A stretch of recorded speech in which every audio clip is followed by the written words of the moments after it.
Jack, obviously it was a long week for you guys getting ready after last week's defense at Nevada. What did you see out there defensively that you guys were able to improve upon this game? I think effort. I feel like sometimes guys think that you can just walk into a football game and win a football game just because of the name you have and what's on your chest. And I think it was a big shot in the face last week, obviously. But I think our effort, people kept battling. It takes a lot when you keep getting kicked over and over again and get back up. So I'm just proud about how my guys battled tonight. How do you feel like this team is equipped to come back from back-to-back losses? We got Coach Bray, so it's our only option is to respond. You got to go tougher. Our coach always harps on the definition of insanity is doing the same thing and expecting a different result. So that just means we didn't do enough this week in preparation. And that starts with us, the older guys. We got to be the standard, be the role model. A lot of injuries, obviously, on the defensive side of the ball. A couple guys in the secondary stepping up. What did you make of Andre's play today? It looked like he got a couple hands on some balls in the second half. No, I think, like I said, I think he battled really hard. We had X in too, true freshman. And I'm proud of those guys, it's not always going to look pretty at DB. Like, you could do the right thing 10 times, you do it wrong once, and everyone talks about the thing you did wrong. But in that room, man, it's awesome to watch them battle, to just always respond no matter what's happening. During the first half, the defense did a really good job at limiting ULV offensively, really until the very end of the second quarter. But in the second half, it just felt like a 9-day difference. What did you see from UNLV and the offense that changed in the third and fourth quarters? I don't think it was the offense, just harping back on ourselves. I think people started getting too relaxed, not understanding that they're a really good team.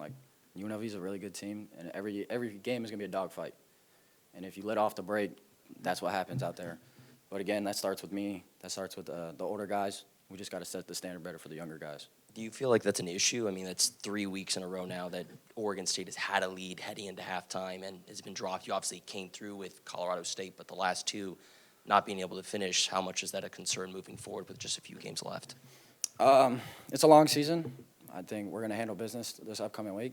Like I said, we got to change something. So it's a big concern, but at the same time, you can't always just bring yourself down. You got to be able to respond, find the positive in it. Jack, take us through that interception. I know it doesn't ultimately change the outcome of the game, but is it something this defense can build on when you guys are kind of so injury depleted and kind of just looking for a spark?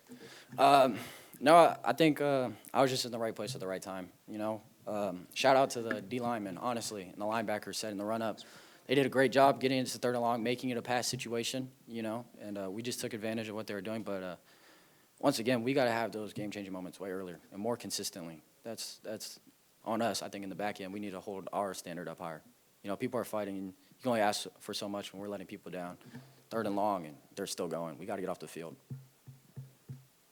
Going back to that interception, it's like right after your offense scored. It's like, is that snowball of the offense doing their job and then you guys doing your job? Is that something you're going to take as a positive aspect of your fight going into next week? Absolutely. We got to feed off each other's energy, but at the same time, it's like you said, they did something well and we did something well. We got to be able to do things well when they're not. We got to be able to hold each other up. I think when offense gets stopped, it's the defense's job to go put the fire out when a turnover happens. I think when the defense is struggling, the offense just has to keep battling and keep scoring for us, keep us in the fight. How big of a momentum swing was that block punt? Obviously, you guys are off the field. You're thinking the offense is either going to go down and score before the half or at least waste the clock out. Then they block the punt and they get the ball in their territory, or your territory, rather. How big was of a momentum swing was that block punt for you guys? Something like that, yeah, it's a big momentum swing, but I think that's what's so exciting about football. When you play defense, you get to go out there again.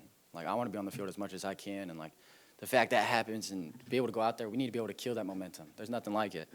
And, yeah, it's a momentum swing. And it helped them in the end, but we need to be able to handle that and put the fire out. It's been a long road back for Alton Julian. I'm just wondering, what would that mean to you guys to have him out there today playing for the first time in quite a while? I'm pretty sure everyone was super excited to see him. Me personally, I got a great relationship with AJ. That's my guy. My freshman year was the year before he got hurt. And oh my gosh, the man's like a legend here. I kid you not. But it was so awesome to get to play with one of my role models throughout my career here. And no, I was super proud of him. He went in, he did his job, and it was so great to see Seven back out there. Thank you, guys.